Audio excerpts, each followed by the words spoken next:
하나님, 일주일 동안 우리를 인도해 주셨고 우리를 보호해 주셨고 우리를 다스려 주셔서 감사합니다. 하나님, 어떠한 의로움과 어떤 행위로서 주님께 어찌 시킬 수 있는 존재이겠습니까? 그럼에도 불구하고 여러 번 넘어지고 쓰러져도 우리를 일으켜 세우시고 또 정말 하나님 택한 백성들만이 부를 수 있는 이 예배 자리에 나오게 하신 은혜를 감사합니다. 하나님, 우리의 마음, 우리의 생각이 다시 한번 영적인 생각으로 바뀌기를 원하고, 하나님, 무수한 많은 생각과 계획을 잠시 내려놓고 그 하나님께서 이 교회를 향한, 또 우리 성도님들을 향한 하나님의 계획과 그 구원의 뜻이 무엇인지를 발견할 수 있는 귀한 시간 될 수 있도록 인도하여 주시옵소서. 하나님, 말씀을 전할 때 성령 하나님께서 충만하게 역사하여 주시사, 이 말씀이 나의 삶을 책임져 주시고 이끌어 주시고, 이 말씀이 주의 빛이 되어서 우리를 비춰 주시옵소서. 오늘 이 예배가 보좌에 앉으신 그 하나님께 경배드려지는 예배 되기를 소망합니다. 우리의 입술의 찬양과 우리의 드려진 물질과 우리의 모든 입술의 고백마저 하나님께 높이 올려드리오니 이 예배를 받으시고 홀로 영광 받아 주시옵소서. 예수님의 이름으로 기도드렸습니다. 아멘. 요한계시록 계속 보도록 하겠습니다. 요한계시록을 이해할 때 숫자 7이라는 이 단어는 너무나 중요합니다. 이 7이라는 이 단어는 1장부터 나오죠. 또 2장부터 나오죠. 7교회가 나오고 7별, 또 7인, 7대접 등 7나팔, 이 7이라는 이 숫자는 너무나 중요합니다. 근데 이 7이라는 이 숫자가 악한 영의 짐승이 이제 뭘로 또 흉내를 냈습니까? 666으로 흉내를 냈죠. 원래 이 7은 완전 숫자에 가까워서 원래 777로 삼일체 하나님의 완전성을 드러낸 숫자거든요. 그런데 13장이나 이렇게 계시록 읽다 보면은 666이라는, 원래는 이건 사실은 좁게 얘기하면 네로 홍제를 뜻하고, 더 얘기하면은 그 당시 때 하나님을 대적하는 부분들 얘기하는데, 어쨌든 이 7이라는 숫자는 온전수고 충족수를 얘기합니다. 그런데 이 당시에 지난주도 얘기 드렸지만 이 요한계시록이 배경이 되는 이 시대가 도미티안, 그러니까 네로를 거쳐서 도미티안 황제 때 너무나 무수한 핍박들이 있었습니다. 근데 이 핍박이라는 게 다른 게 아니었죠. 황제 숭배를 얘기하는 거죠. 여러분, 제가 그런 배경사를 읽어보고 역사를 읽어보니까 황제 숭배 딱 한 번만 하면 됩니다.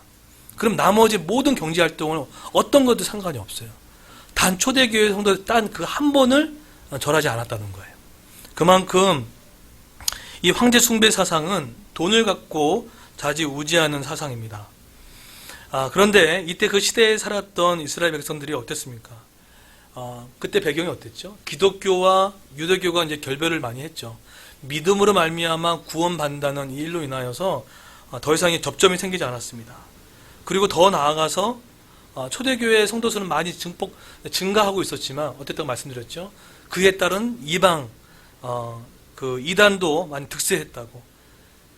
그래서 이때는 점점점 이 이단의 득세와 핍박으로 인하여서 신앙이 식어져 가기 시작했다고 말씀을 드렸습니다. 신앙이 썩어지고 그 다음에 하나님을 떠난 일들이 생기고, 그때 떠났던 이 성도를 돌아오게 하라는 그 성경 중에 하나가 바로 히브리서입니다. 배교했던 유대인들이 다시 돌아오세요. 너무 살기 힘드니까, 너무 먹고 살기 힘들고 믿었다가 자꾸 좁은 길을 가니까 이거 하나님 믿는 거 이거 말짱 꽝이다, 이렇게 가지 말자. 그래서 수많은 사람들이 하나님을 떠나서 배교하는 일들이 있었던 거죠. 그래서 계시록 2장과 3장 가운데 7교회를 통해서 다시금 회복했으면 좋겠다라는 걸 통해서 교회에 대한 이야기를 하고 있습니다. 근데 우리가 요한계시록을 읽을 때 조심할 게 있어요. 물론 이 요한계시록을 읽을 때 4장부터 거의 19장까지는 장차될 일이지만, 장차될 그 일이 그러면 현재는 상관이 없는가? 그렇지 않다는 거예요. 비록 사도 요한에게 장차될 일에 대한 이야기를 했지만 이 요한계시록은 현재 우리에게도 일어날 수 있는 일들, 우리에게 적시한 말씀이라는 겁니다. 아니, 목사님 어떤 말씀으로 그런 근거를 삼습니까? 두 가지예요. 한 가지는 종말이라는 단어와 성령이라는 단어입니다. 종말이 뭐죠? 자꾸 이 종말이라는 이 단어를 자꾸만 끝을 얘기를 합니다. 물론 단어상을 봤을 때는 끝이라는 의미도 있겠지만 사실 정확한 성경적인 종말은 지금이 종말입니다. 예수님이 초림하시고 예수로서 재림하실 그 날까지의 이 모든 기간을 종말이라고 합니다. 그렇죠? 그럼 우리는 종말의 시대를 살아가고 있는 거예요. 또 한 가지 증거는 성령입니다. 만약에 우리가 예수님 초림하시고 종말의 시대를 살아갈 때 성령이 없었다라면, 예수 십자가에 달리시고 부활하신 이후에 성령이 없었다면 성령이 뭐가 필요했겠습니까? 근데 여전히 우리 마음 가운데 성령이 내주하시고 우리를 이끌어 가신다는 것은 그만큼 이 말씀이 오늘 현실에도 있고 이 말씀이 우리에게 있는 이라는 이야기를 하고 있습니다. 자, 그래서 이런 배경하에서 오늘 요한계시록 14장을 우리 인식하고 들어갔으면 좋겠습니다. 우리 14장 보십시오. 14장에 보시게 되면 여러분 요한계시록 읽을 때 하나 팁을 하나 알려드릴게요. 요한계시록은 어떤 독특한 팁이 하나 있냐면 1장, 그러니까 1절의 내용을 잘 해석하면 나머지가 조금 풀이가 쉽게 되어지는 구조로 좀 되어 있습니다. 그래서 1절에 모든 해답이 다 들어있다 해도 틀리지 않아요. 그래서 1절을 잘 해석하는 것이 그 다음 2절부터 시작되는 모든 구조를 이해하는 데 좋은 키가 된다라는 그런 생각을 갖고 오늘 말씀에 이제 들어갔으면 좋겠습니다. 자, 1절 보십시오. 1절에 보시게 되면 한번 읽어보겠습니다. 그냥 쓰여지는 이 하나님의 성경이 오늘 1절에 어떻게 담겨져 있는지, 자, 한번 1절 읽겠습니다. 시작.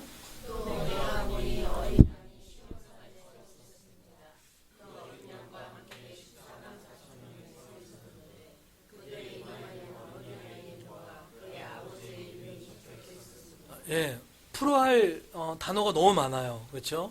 어린 양이 누구냐? 그러면 여기서 나오는 시온산은 뭘 뜻하느냐? 그리고 여기서 14만 4천은 또 뭐냐? 또 여기서 이마의 어린 양의 이름과 그 아버지의 이름의 뜻은 뭐냐? 되게 풀어할 어떤 이 내용이 상당히 많이 있습니다. 하나씩 자 해보도록 하겠습니다. 1절에 보세요. 또 내가 보니 다른 장에서 나타나지 않는 한 단어가 조금 등장합니다. 뭐가 등장하죠? 보라라는 이 단어가 나와요. 보라.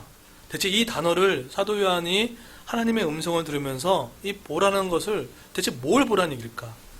한번 봤으면 좋겠습니다. 보라라고 하죠. 자, 근데 그 보라라는 그 대상이 누굽니까? 예, 어린 양이라고 얘기를 합니다. 어린 양. 여러분, 어린 양 누구죠? 예, 쉽게 나오죠. 우리는 쉽게 나와도 13장에서 이 어린 양을 흉내했던 짐승이 있습니다. 그렇죠? 그래서 우리는 지금 선명하게 이 어린 양이 예수 그리스도구나 라고 할 수 있었지만 13장에 가게 되면은 이 어린 양을 장난을 치죠. 13장 12절 11절 보십시오. 내가 봄에 또 다른 짐승이 땅에서 올라오니 어린 양 같이 두 뿔이 있고 용처럼 말을 하더라. 그러니까 어린 양을 흉내내는 거죠. 그러니까 성자 대신 예수 그리스도의 이 모습을 짐승이 흉내내고 있는 거예요. 어린 양 같이 두 뿔이 있고 용처럼 말을 하더라. 13장을 1절부터 마지막 끝절까지 읽으면은 성부 하나님이 흉내를 냅니다. 그래서 성자 예수의 흉내를 내요. 지금 누굴 흉내내고 있죠, 짐승이? 어린 양 대신 예수님을 흉내내고 있는 거예요. 자, 그러면 이 어린 양 같이 두 뿔이 있고 용처럼 말을 하더라. 이 가짜 짐승의 목표가 뭘까요? 가짜 짐승의 목표가 있는데 그 짐승이 어떤 목표를 삼냐면 13장 14절에 보시게 되면 이런 말씀합니다. 짐승 앞에서 받은 바 이적을 행함으로 땅에 거하는 자들은 미혹하여 땅에 거하는 자들에게 이르기를 칼에 상하였다가 살아난 짐승을 위하여 우상을 만들라 하더라. 예, 가짜 짐승의 가장 최종 목적은 우상을 숭배하게 만드는 겁니다. 근데 그 도구로 뭘 사용합니까? 이 도구를 사용했던 게 바로 네로 황제가 사용했던 것입니다. 이게 뭐죠? 그걸 사용했던 게 바로 17절에 나오죠. 누구든지 이 표를 가진 자 외에는 매매를 못하게 하니 이 표는 곧 짐승의 이름이나 그 이름의 수라. 그게 바로 666입니다. 이 표가 있어야 돼요. 이 표가 없으면 생업이 안 됐습니다. 당시 로마 시대 때 길드라는 상업조합이 있었죠. 이 표를 받으면 매매가 자유로웠어요. 어떤 무역을 해도 괜찮았단 말이에요. 그런데 이것을 받지 못하면 매매를 할 수 없다는 것은 생존할 수 없다는 거예요. 지금도 우리 직장인들도 이런 경우 많이 당하고 있잖아요. 때로는 우리 예수 믿는 것 때문에 손해볼 때도 있고, 예수 믿는 것 때문에 너 왜 그런 식하냐 하면서 그것 때문에 흔드는 부분도 있고, 요즘 좀 안 그러나요? 그런 것처럼 이런 가짜 짐승을 통한 이 부분이 있는데, 자, 그러면 여기서 말하는 어린 양은 적어도 가짜 짐승은 아니에요. 자, 그러면 예수 그리스도입니다. 근데 예수 그리스도가 서 있는 이 죽임당하신 어린 양이 서 있는 모습이 상당히 당당해요. 자, 보세요. 또 내가 보니 보라, 어린 양이 시온산에 어떻게 합니까? 섰다라고 표현을 해요. 복음서 읽다 보면은 예수님이 앉아서 가르쳤다는 표현도 좀 나오거든요. 당시 히브리 문화권에서 앉아있다는 건 권위 있는 자들만 할 수 있는 것들입니다. 근데 지금 여기서 어린 양이 어떻게 했다고요? 서 있다는 거예요. 그럼 이 표현은 어떤 그냥 수동적인 모습이 아니에요. 뭔가 지금 강한 확신을 갖고 전투에 임하는 하나의 모습을 상징해서 서 있다는 거예요. 자, 그러면 이 어린 양이 지금 어디에 서 있습니까?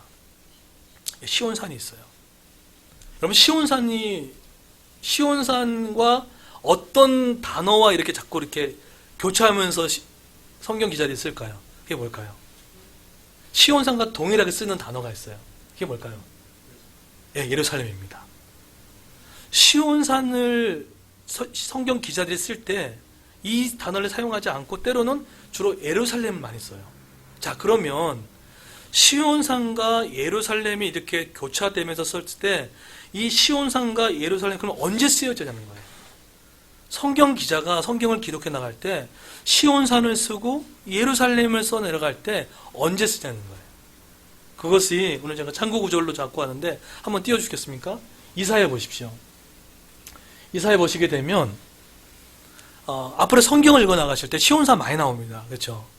예루살렘이 많이 나옵니다. 이때는 어떤 성전의 개념보다 어떻게 이 단어가 쓰였는지를 보시면 이런 단어를 사용돼요. 한번 읽어볼까요? 읽겠습니다. 시작.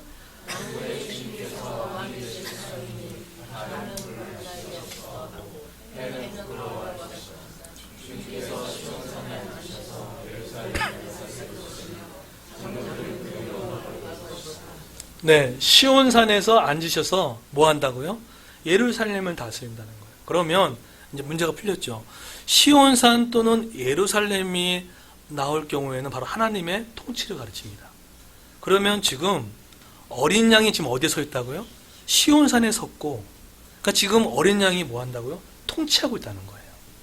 하나님이 다스리시고 통치하고 있다는 것에 대한 얘기를 하고 있습니다. 자, 그러면 조금 더 아직도 모호하죠. 그러면 어린 양 대신 그 예수 그리스도가 통치한다는 건 대체 나에게 어떤 의미인가? 그것을 이사야 선지자가 아주 정확하게 구체적으로 설명했습니다. 한번 보세요. 이사야 40장 보십시오. 40장 보시게 되면 그 시온산 예루살렘에 계시던 이 어린 양이 우리를 어떻게 해주는지 보세요. 세 가지가 나오는데 그 9절, 자 10절 한번 넘겨주시겠습니까? 10절. 예. 자 10절 한번 읽어보겠습니다. 시온산과 예루살렘 나온다는 것은 결국 하나님 통치를 가리킨다. 그럼 그 통치는 우리에게 어떻게 통치가 구체적으로 실현되는지에 대한 얘기를 하고 있습니다. 자, 한번 10절 한번 읽어보겠습니다. 시작.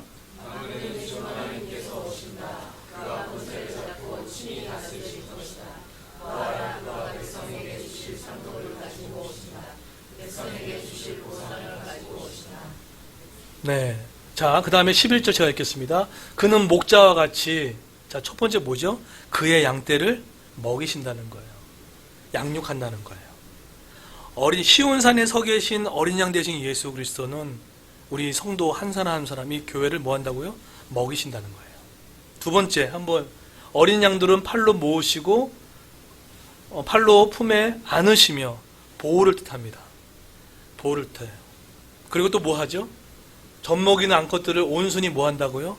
인도하신다는 거예요.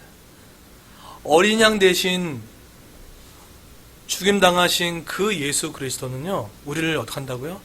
네, 보호하시고 인도하시고 어떻게 했다고요? 양육해 나가시는 거예요. 구체적으로 들어가게 되면 여기서 시온산은 그리스도의 교회를 말합니다. 따라서 예수 그리스도를 쫓아가는 모든 교회 성도들을 지금도 어떻게 해요? 양육하시고 보호하시고 인도하신다는 거예요. 여러분, 이게 이신론이 뭡니까? 여러분, 그 이단 중에 이신론을 주장하는 이단들이 있죠. 이신론이 뭐죠? 이신론이 뭡니까? 하나님이 창조하셔놓고 이제는 손 뗐다는 거예요. 쉽게 하면 그거예요. 정말 그런가요? 하나님께서 어떻게 이 교회와 세상을 만물을 움직이십니까? 창조하시고 보존하시고 섭리를 통치하시잖아요. 마찬가지입니다. 하나님께서 어린 양 되신 그분이 이제는 너희 구원 받았지 나 몰라 라고 하지 않는다는 거예요. 그래서 이 싸움에, 그래서 우리가 해야 될 게 뭡니까? 그 지금도 우리를 양육하시고 인도하신 그분께 뭐예요? 의지하는 게 중요한 거예요. 그래서 신앙은요, 의지하는 싸움입니다. 신앙은 열심히 노력을 하는 것도 되게 중요하지만 내가 얼마나 하나님을 의지하는 싸움이에요. 내가 어떻게 어떤 부분이라도 하나님을 의지하는 싸움이에요. 저는 이 의지하는 싸움에 가장 맥을 가장 잘 짚었던 왕 한 명을 두려면 저는 그것을 다윗이라고 둡니다. 여러분, 당시 그 골리앗의 키가 몇인지 아십니까? 2m 30이었어요. 엄청 크죠? 그가 입었던 갑옷만이 성경학적에 의하면 50kg가 넘었습니다. 이건 거의 보통 우리 자매 몸무게 되잖아요. 그 정도의 갑옷을 입고 있었어요. 그러고 와가지고 막 조롱하죠. 하나님을 조롱하고, 그렇죠. 그때 이 싸움이, 이건 결코 이스라엘과 블레셋의 싸움이 아닌 것을 천명했던 구절이 뭡니까? 뭐라고 했죠? 이 전쟁은 나에게 속한 것이 아니라고, 하나님께 속한 것이라고. 왜 우리가 어린 양을 의지합니까? 우리의 싸움이 내가 싸우는 싸움이 아니라는 거예요. 우리가 이 인생을 살아가서 우리가 계속 싸우는 것 같지만 사실은 엄밀하게 말하면 우리가 의지하는 대상, 그 어린 양 대신 예수와 두 짐승 간의 싸움이 계속 벌어지고 있는 거예요. 어쩌면 우리가 의지할 대상이 바로 그 예수님인 줄 모릅니다. 이 싸움의 전선을 또 한 명 정확하게 깨뜨렸던 왕이 있습니다. 그 왕이 누굽니까? 여호사밧 왕이었죠. 마온의 군대와 모압의 군대, 거의 셀 수 없는 군대가 쳐들어왔을 때 그때 여호사밧 왕이 특별히 병력이 있었거든요. 병력도 있었고 기병도 있었고 마차도 있었고 다 있었어요. 그런데 여호사밧이 가장 앞에 뭘 세웁니까? 차량들을 세우죠. 그런 다음에 이렇게 얘기합니다. 싸움의 전선을 정확하게 이해를 한 거예요. 어떡하죠? 너희는 이 큰 무리고 이 큰 무리로 말미암아 두려워하거나 놀라지 마라. 이 전쟁은 너에게 속한 것이 아니요 하나님께 속한 것입니다. 정확하게 인생의 싸움의 전쟁이 누구에게 해당되는 것을 명확하게 깨뜨렸던 저는 인물이라고 볼 수 있습니다. 그래서 지금 여러분의 머릿속을 답답하게 하는 것들, 이 교회를 힘들게 하는 것들, 우리의 삶의 이 부분 가운데 더 많이 하나님께 의지하는 것, 그게 바로 중요한 신앙의 전선을 이해하는 중요한 토대임을 믿습니다. 보세요. 보라. 그 어린 양을 보라는 거예요. 내가 지금 죽을 것 같고 힘들 것 같고 했지만 누굴 보라고요? 어린 양을 보라는 거예요. 그 시온산에 하나님의 통치함이 있는 그 어린 양을 보라는 거예요. 자, 근데 자 보세요. 그러고 나서 한번 14장 1절 다시 돌아와 보십시오. 보라! 라고 하는 게 그런 내용이에요. 아, 이거 내가 해결할 게 아니구나. 죽임당하신 어린 양께서 해결할 거구나. 싸움의 전쟁을 맡겨버린 거죠. 자, 그 다음에 1절 보시게 되면 또 내가 보니 보라 어린 양이 시온산에 섰고, 여기까지 이제 풀렸습니다. 아, 지금 하나님께서 확고한 태도로 양보치 않겠다는 뜻입니다. 자기 입장을 확실히 하고 하겠다는 거예요. 그랬더니 누구와 함께 있습니까? 그 어린 양 대신 예수님이 누구와 함께 있습니까? 14만 4천 명과 함께 뭐 했다고요? 서 있다는 거예요, 지금. 자, 그러면 14만 4천을 먼저 풀어야 됩니다. 신천지가 말하는 14만 4천은 구원받은 사람이 올라가는 그게 아니라 정확하게 얘기하면 14만 4천이 뭡니까? 12지파 곱하기 12 뭡니까? 사도 곱하면 몇입니까? 144입니다. 거기에 곱하기 1000, 히브리어로 1000은 뭡니까? 많다라는 거예요. 그래서 다윗은 천천히요 만만이라고 표현했잖아요. 그 의미가 뭡니까? 많다는 개념이에요. 자, 그러면 140 곱하기 1000 했을 때 14만 4천 명이 나옵니다. 그죠? 그러면 여기서 말하는 14만 4천 명이 누굽니까? 이것은요, 전 역사를 통해서 구속함을 받은 하나님의 택한 백성들을 말합니다. 여러분이 그 안에 있는 거예요. 택한 받은 교회, 택한 받은 하나님의 백성들, 그것을 뜻합니다. 근데 지금 이 14만 4천 명이 지금 누구와 함께 있다고요? 네. 어린 양과 함께 있는 거예요. 그래서 예배가 뭐죠? 이걸 확인하는 거예요. 이거는 하늘의 최종적인 그림이에요. 우리가 눈을 보고 할 게 뭐냐면 우리가 힘들고 어려워도 최종의 그림이 딱 명확한 거예요. 누가 서 있다고요? 어린 양 대신 그분과 하나님께 택함 받은 예수 십자가의 보혈로 죽음 당한 그 어린 양의 보혈로 택함 받은 하나님의 백성들이 어떻게 있다고요? 하늘의 최종 그림 보니까 함께 서 있다는 거예요. 여러분, 예배가 뭔지 아세요? 예배는요, 그걸 확인하는 시간입니다. 하나님께 택함 받은 백성이 어린 양과 함께 서 있는 이 그림을 확인하는 거예요. 아, 그렇구나. 내 인생 내가 혼자 싸우는 게 아니구나. 그분이 함께 있구나. 그분이 나와 함께 계시는구나. 이것을 확인하고 돌아가는 시간이 예배예요. 단순히 내가 위로받고 눈물 흘리는 정도의 문제가 아니라 어린 양 대신 그분이 택한 백성을 놓치지 아니하시고 끝까지 함께 하시는, 서 있는, 통치를 받는 그 모습을 확인해가는 시간이 바로 예배예요. 그걸 예배예요.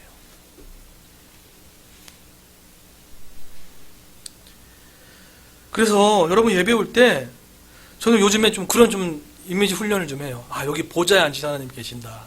눈에 보이지는 않지만 그 하나님께 나의 예배와 태도와 나는 어떻게 드려야 할 것인가에 대한. 그리고 또 한 가지 훈련하는 게 뭐냐면 내 삶에 지금 어려고 공부할 때 아, 이 싸움은 나의 진영의 싸움이 아니다. 하나님께서 이 싸움을 대신 싸워주신 싸움이다. 라는 것을 해요. 그런 사람이 기도합니다. 그런 사람이 기도해요. 그런 사람이 엎드려 부르짖습니다. 자, 1절에 이제 내가 보니까 그런 보라 어린 양이 시온산에 서 있고 그와 함께 14만 4천이 서 있는데, 자, 그 다음에 이제 풀어야 할 것들이 있습니다. 그 다음 뭘까요? 그들의 이마에는 뭐라고 써 있죠? 어린 양의 이름과 뭐가 있다고 얘기합니까? 네. 아버지의 이름이 적혀 있다는 거예요. 여러분, 지금도 유대인들은 제사장들을 보게 되면 이런 성냥갑 같은 거 있잖아요. 이런 거 갖고 끈을 달아가지고 이렇게 묶습니다. 이렇게. 이게 뭐죠? 이 상징이에요. 어떤 말씀이 딱 있어요. 이렇게. 그런 것처럼 어떤 이 표시가 이마에 어린 양이 있다는 거예요. 이걸 뭘 얘기할까요? 이마에 어린 양의 이름이 새겨졌다는 뜻은 뭐냐면 이거는 그들의 믿음을 나타내는 표시예요. 쉽게 얘기하면은 티예요, 티. 티 나냐는 거예요. 쉽게 얘기하면. 그리고 그 아버지의 이름이 쓴 것이 있더라. 이 아버지의 이름은 뭘까요? 이것은요, 그들을 자신의 소유로 택하셨음을 얘기하는 겁니다. 어떤 단순한 네임이 아니라 아, 내가 택한 사람이구나. 근데 그들의 이마에 뭐가 있다고요? 표시가 있다. 어린 양의 이름이 있다는 거예요. 그들을 보면 뭐가 다르다는 거죠. 아, 달라요.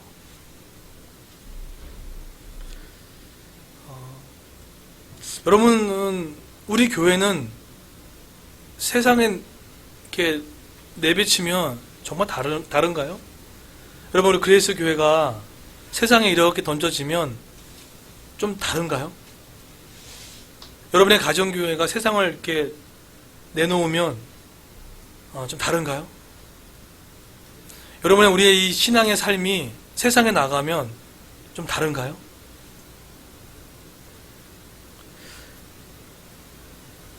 예수 믿는 티가 나나요? 근데 그들이 함께 있다는 거예요. 자, 그런데 2절을 보세요. 이렇게 환상을 보고 나서 그 다음에 어떤 소리를 듣습니다. 2절 보십시오. 어떤 소리를 듣냐면 2절 다 같이 한번 읽어볼까요? 읽겠습니다. 시작.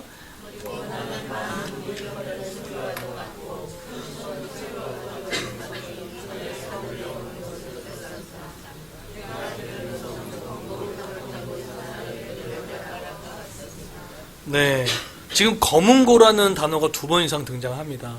사실은 검은고는 하나님을 높이는 악기 중에 하나죠. 근데 이것을 내 생물과 24세 장로도 사용했던 악기였다는 거예요. 근데 지금 보니까 사도 요한이 방향은 알 수는 없어요. 근데 하늘 정도만 아는데 어느 하늘 방향에서 내려오는 소리인지 잘 몰라요. 근데 하늘에서 내려오는 소리를 듣는데 그 소리가 뭐와 같다고 하죠? 물소리 같고 큰 우레소리와 같은데, 여러분 요한계시록을 읽다가 상당히 많이 쓰는 단어 중에 하나가 뭐가 있냐면 7이라는 숫자와 더불어 많이 쓰는 단어가 큰이라는 단어 많이 사용합니다. 큰 바벨론 성, 큰 나오잖아요. 이 큰 이 단어가 나오면 하나님의 명확한 확실성을 얘기합니다. 확실성인데, 큰 우레소리 같은데 내가 들은 소리는 검은 거 타는 자들이 검은 거를 타는 것 같더라 라고 얘기합니다. 자, 그러면 여기서 말하는 이 노래가 뭘까요? 3절에 보세요.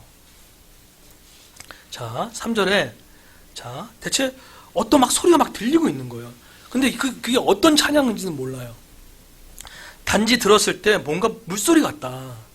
뭔가 우렁찬 큰, 뭐 핸델의 메시아 같은, 뭐 그럼 어떤 내용인지 모르지만 큰 우렁찬 모습이 있는 거예요. 3절에 보세요. 근데 그 내용이 찬송이 어떤 찬송인지는 모르겠지만 정체를 좀 희미하게 밝히고 있어요.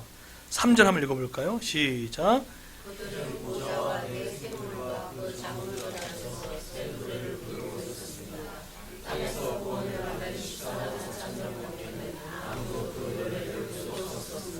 네. 근데 이 노래가 아무나 못했다는 거예요. 누가 부를 수 있죠?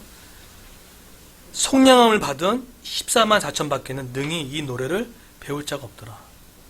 그러면 자, 이 들려지는 사도 요한의 집 한상 가운데 들려졌던 이 뮤직이라고 할까요? 이 소리의 정체는 뭘까요? 이걸 얘기합니다. 이것은요, 지상에서 가장 힘껏 그리고 기꺼이 그리스도를 따랐던 천상에서 승리한 모든 성도들이 하나님과 그의 택한 천사들 앞에서 어린 양을 영화롭게 하는 특별한 노래인 거예요. 네, 이걸 얘기하는 거예요. 그들이 부르고 있는 게 그거예요. 그래서 뭐라고 얘기하죠? 이 노래를 부를 자는 14만 4천 밖에는 이 노래를 배울 자가 없더라. 라는 뭐죠?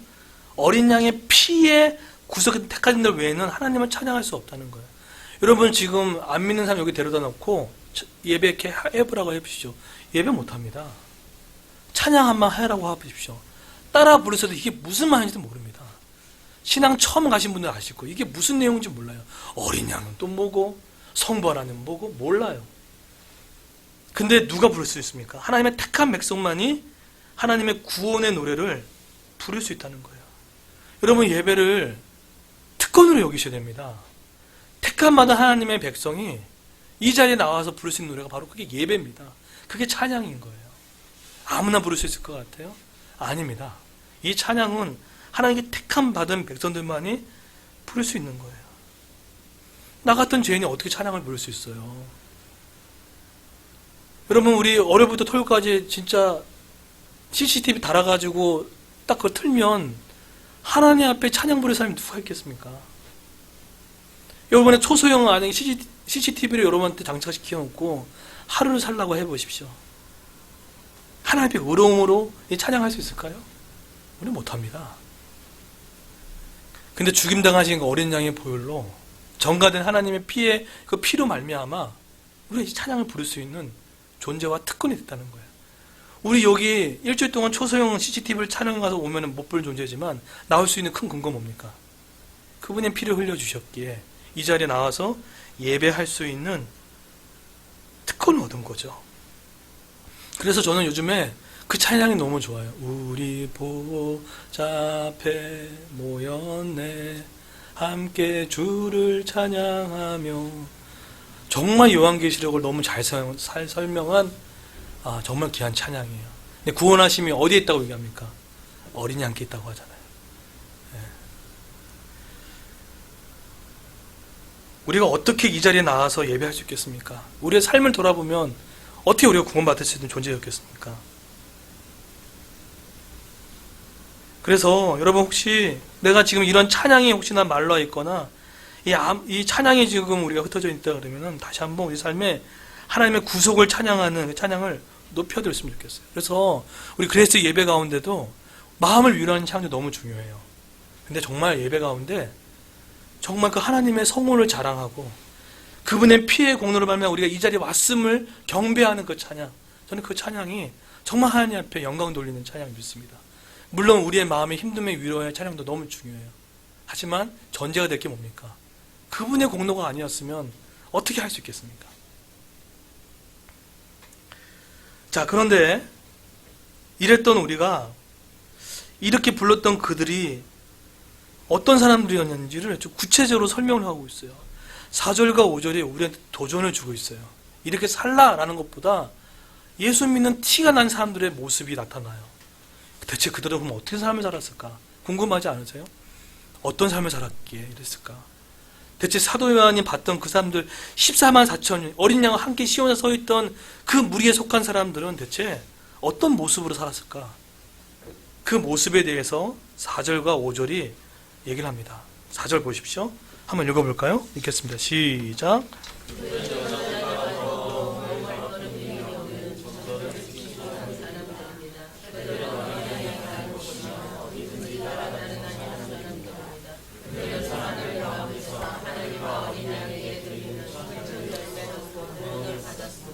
네, 자 4절에 보세요. 그럼 대체 그러면 구속받은 택함 받은 백성들이 지금 새 노래를 부르고 있잖아요. 성경에서 새 노래가 나오면 구속을 얘기합니다. 피의 공로로 말미암아 속량해 주셨던 리드머라고 하죠. 그런데 대체 그럼 그들의 삶을 어떤 삶이었는 거예요? 사도 요한이 봤던 딱 보니까 그 사람들이 있는 거예요. 대체 14만 4천 명 안에 속해 있던 그 사람들의 모습 형태가 어떠했는지를 보니까 4절에 보세요. 이 사람들은 어떤 사람이라고요? 여자와 더불어 더럽히지 않았던 사람이래요. 여기서 여자와 더럽히지 않았다는 것은 남녀 간의 성관계를 얘기하는 게 아닙니다. 뭘 얘기할까요? 하나님 앞에 순결한 타협 없는 순결했던 사람들을 얘기합니다.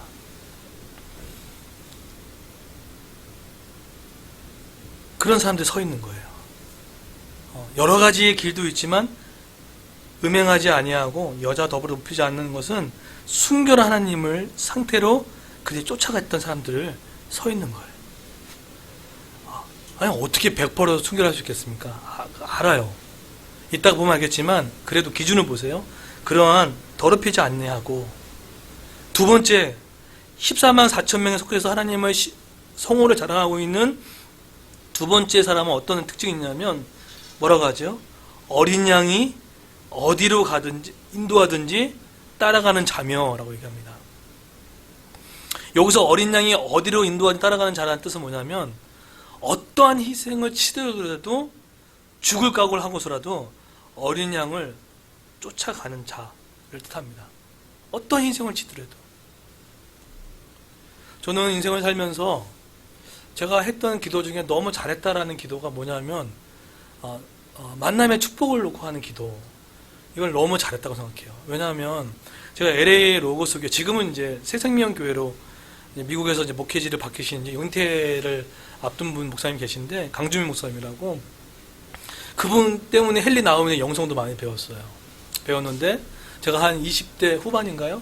영성에 대한 눈 떴던 시기가 그 목사님 통해서 눈을 떴습니다. 홀로 있는 거, 왜 혼자 있어야 되는지, 왜 하나님 앞에 고독을 있어야 되는지, 왜 글쓰기가 중요한지 배웠던 시기였던 거거든요. 근데 제가 짧은 인생 가운데 가장 했던 기도 중에 지금도 축복되는 기도가 뭐냐면 만남의 축복을 놓고 하는 기도였어요. 그럼 그분한테 그 책을 보고 배운 거예요. 뿌리 깊은 영성이라는 책이거든요. 아주 간단한 책인데 그 책이 나온 것 같아요. 제 기억으로. 근데 제가 그거 되게 그거 책 보고 정말 실천 많이 했어요. 하나님 만남의 축복을 주십시오. 근데 제가 짧게 인생을 이렇게 돌아보니까 정말 만남의 축복을 하나님이 주시더라는 거예요. 여러분, 그래서 자녀들 놓고 기도하실 때 만남의 축복을 놓고 많이 기도해 주십시오. 저도 우리 두 자녀들 있잖아요. 하나님 우리 선생님의 만남의 축복을 주십시오. 좋은 영적인 지도자 만나게 축복을 주십시오. 좋은 교회를 만나는 축복을 주십시오. 좋은 멘토의 만남을 축복을 주십시오. 라고 정말 기도 많이 해요. 다른 기도를 까먹어도 그 기도는 참 많이 합니다. 그런데 제가 이렇게 멘토의 축복을 갖고 했을 때 그게 저한테 축복이 됐던 큰 부분 중에 하나는 뭐냐면 저는 한번 멘토를 만나면 앞뒤 재지 않고 따라갑니다. 저의 그게 지금 무식해서 그런 건지 몰라요. 단순한지 몰랐죠. 그냥 앞뒤 안 재고 따라가요.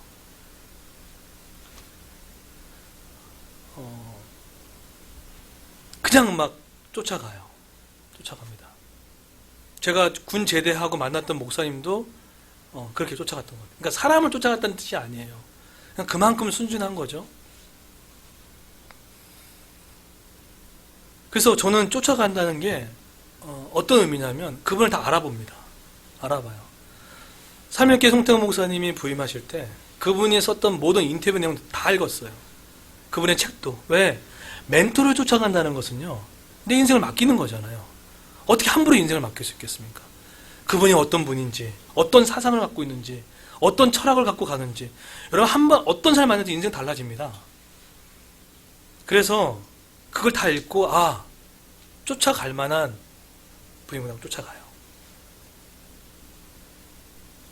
마찬가지입니다. 내가 쫓아가는 그 사람들, 예수님을 쫓아간다는 것은 무작정 쫓아가는 게 아닙니다.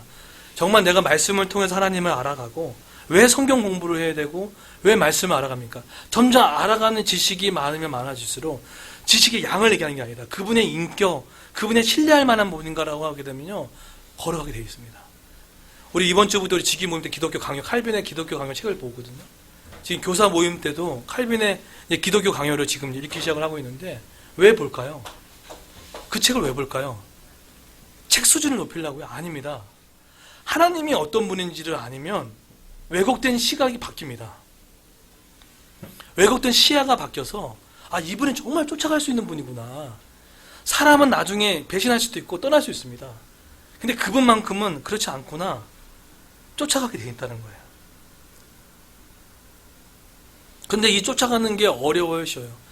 잘 안 돼요. 여러분 대치동에서 요즘에 유행하고 있는 교육 방법 중에 하나 이거 아십니까? 가풀이 진풀이 아십니까? 가풀이 진풀이가 뭐냐면 대치동 안에서 엄마들이 많이 있으면 써먹고 있대요. 이게 뭐냐면 이거예요. 가풀이 진풀이가 뭐냐면 대부분 사람들이 학생들이 공부할 때 어떤 이론을 듣고 그 다음에 시험 문제를 푼다는 거예요. 근데 지금 바뀌어서 한다는 거예요. 이론 먼저 듣지 않고 먼저 문제부터 푼다는 거예요. 문제부터 먼저 풀고 나서 그 다음에 실전의 문제를 풀어나가면 나중에 앞에 가풀이를 통해서 실전 사고하는 것을 배우게 되고 진풀이, 실제 교재를 통해서 뭐가 진짜인지 다시 확인하게 되면 그 다음부터 실력이 향상된다는 거예요. 저는 예수님을 쫓아가는 것도 마찬가지인 거 생각해요. 내가 이론을 많이 들어요. 알아가는 것도 있어요. 근데 진풀이를 안 해요. 혹시나 내 삶에 그런 변화가 없다면 영적인 가풀이 진풀이 했으면 좋겠어요. 보이지 않더라도 하나님의 말씀을 갖고 한번 살아보는 거예요. 살아보고 나서 이게 이거였구나. 이걸 경험하는 거. 여러분 정말 어떤 이론이 사람 변화시키는 게 아닙니다. 나 그거 해봤어. 그게 너무 중요한 거죠. 해봤냐는 거예요. 제가 추운 날 저랑 아내랑 해야 초등학교 나갔잖아요. 왜 제가 안 올려놓고 나갔을까요? 이유는 한 가지입니다. 안 나갈 수도 있고 할 수도 있어요. 근데 가는 게 뭡니까? 그 현장을 알고 싶은 거예요. 몸으로 체험되는 것을 알고 싶은 거예요. 그래야지 진짜를 말할 수가 있어요. 이게 이런 길입니다. 이게 이런 것입니다. 저는 요즘에 마음에 정말 답답해요. 근데 이 답답함이 어떤 싫어서의 답답함이 아니에요. 그냥 마음에 터질 것 같아요. 어떻게 터질 것 같냐면 아이들을 보면 아이들이 많이 있단 말이에요. 근데 이 아이들 속에 이 중간에 어떤 거대한 벽을 느껴요. 근데 하나님은 여기 계세요. 근데 이 벽이 안 뚫리는 마음 때문에 너무 힘들어요. 지금 아이들을 볼 때 느낌이 그런 느낌이에요. 이 아이들이 하나님을 알려면 알기 위해서 어떻게 할 것인가에 대한 마음에 답답함들이 있어요. 이걸 나눠주고 있었거든요. 근데 아이들한테 제 눈에는요, 전도 대상이 보이는 게 아니에요. 그냥 이 아이들이 하나님을 알면 얼마나 좋을까, 그 생각이에요. 근데 뭔가 중간에 어떤 벽 같은 게 느껴지니까 마음에 답답함이 느꼈어요. 하나님을 알려주기 위해서 답답해가지고 더 이상 답이 없어서 보내신 한 분이 계시죠. 그분 누굽니까? 예수 그리스도예요. 이 땅에 하나님 멀어졌던 그들을 위해 답답했던 이 상황 가운데 도무지 지혜가 정말 어떻게 구원할 것인가에 대한 지혜에 대한 이 부분 가운데 이제 하나님이 방법을 생각해 구원했죠. 아무도 생각하지 못한 십자가의 지혜로 예수를 십자가에 못 박아버려요. 왜? 가까이 만들기 위해서. 저는 어저께 어떤 생각까지 들었냐면, 지난주도 얘기했지만 정말 아이들이 하나님 알고 싶어 좋겠어요. 진심입니다. 어저께 아내랑 그런 얘기하면서 이런 얘기까지 했어요. 여보, 수도권 선교하는 교회가 있는데 거기 있는 부장 집사님이 이거 달아줬던 집사님이에요. 이거 달아주고 이 스피커 달아주고 TV 다 헌물했던 분이에요. 근데 그분이 수도권 선교를 하고 있어요. 가가지고 그런 부탁도 하고 싶었어요. 여기 혹시 아남 아파트에 혹시 이 주소에 있는 성도 우리 교회 안 나도 좋으니까 좀 알려주면 좋겠다는 마음을 갖거든요. 접촉이 안 돼요. 접촉이 안 돼요. 이거 어떻게 해야 됩니까? 이 얘기가 여러분한테는 상관이 없을지도 몰라요. 근데 저는 정말 답답해요. 영적으로. 심지어 어디까지 얘기했냐면 제 친구 목사님이 삼육교 있잖아요. 전정 목사님 가서 명단을 다 알 수가 있거든요. 저한테 지금 하는 게 어린 양께서 인도하시는 분이 그거예요. 이 친구들. 제가 영어 가르치는 그 아이 있잖아요. 엄마가 이번 주 오신대요. 예, 이번 주 그 25일 날 할 때 온대요. 우리 금요 기도회 때 여기 우리 아이들 보면 17명 나온 거 아세요? 하나님 앞에 기도했잖아요. 열어달라고. 새벽에도 기도하고. 근데 그 마음이 열었어요. 온다고. 그분은 어떤 의미인지도 몰라요.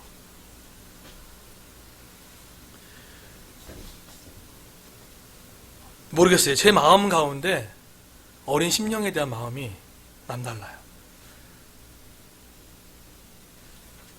그런데 오늘 이 따라갔던 이 자들이 어린 양이 어디로 인도하든지 따라가는 자며, 또 그 사람이 5절에 보세요. 어떤 사람입니까? 그 입에 거짓말이 없고 흠이 없는 자이더라. 듣고 나 수위 맡기죠? 수위 맡기죠? 어떻게 이렇게 살아? 예, 맞습니다. 이렇게 못 살아요. 이것은요, 이렇게 살 수 있게끔 해주신 분이 계시죠. 흠이 없는 그분의 예수 그리스도의 피로 말미암아 그리스도에 옷 입혀졌기 때문에 부족해졌겠지만 우리가 그를 따를 수 있게끔 되게 만들어 주셨다는 거예요. 어린 양 대신 예수께서 우리를 창조하시고 구원을 끝내버리지 않고 끝까지 우리에게 이를 이끌어 가신다는 것에 대한 이야기를 하고 있습니다. 말씀을 결론 맺도록 하겠습니다. 오늘 요한계시록 14장에 보라! 라고 사도 요한이 외치면서 하늘의 최종적인 그림을 보라는 거예요. 누가 있었다고요? 나랑 짐승과의 싸움이 아니라 누가 싸웠었다고요? 어린 양과 택함받은 14만 4천 명이 함께 서 있고 우리를 도와주러 서 있는 그 천상의 그림을 우리에게 보여줍니다. 이 그림은 장차 있어야 할 일도 아니지만 있어야 할 일이겠지만 오늘날 우리의 삶에도 여전히 유효합니다. 여러분 누굴 의지하겠습니까? 어린 양 대신 예수께 나의 모든 것을 주님께 의지하십시오. 그것이 저는 기도하고 믿습니다. 그걸 통해 가지고 그분이 싸워주시는 그 진영의 싸움을 바꿔나가며, 또한 두 번째로 이렇게 예배할 수 있는 것은 그냥 할 수 있는 게 아니라 택함받은 하나님의 백성이 할 수 있는 유일한 특권임을 알게 하시고, 매주마다 이 예배가 하늘의 최종 그림을 확인하고 돌아가는 우리의 삶이 되어지길 소망합니다. 또한 그 14만 4천 명 가운데 그들 가운데는 영적인 순결한 상태로 따라가고 어린 양이 어디로 인도하든지 따라갔던 것처럼 우리 교회도, 우리 개인도 그분이 인도하는 대로, 그분이 핸들을 잡는 대로 한번 쫓아갔으면 좋겠어요. 어디로 갈지는 잘 몰라요. 우리가 어디로 갈지 여러분 아세요? 다음 회사가 어떤지 여러분 아십니까? 다음 어떻게 될지 아십니까? 몰라요. 그렇기 때문에 그분께 맡겨드리며 선하신 하나님께서 우리를 어떻게 이끌어갈지를 맡겨드리며 어디로 쫓아가든지 그것이 희생이 있더라도 우리가 쫓아가는 어린 양을 따라가는 저와 여러분 되기를 예수 이름으로 축원드리겠습니다. 네.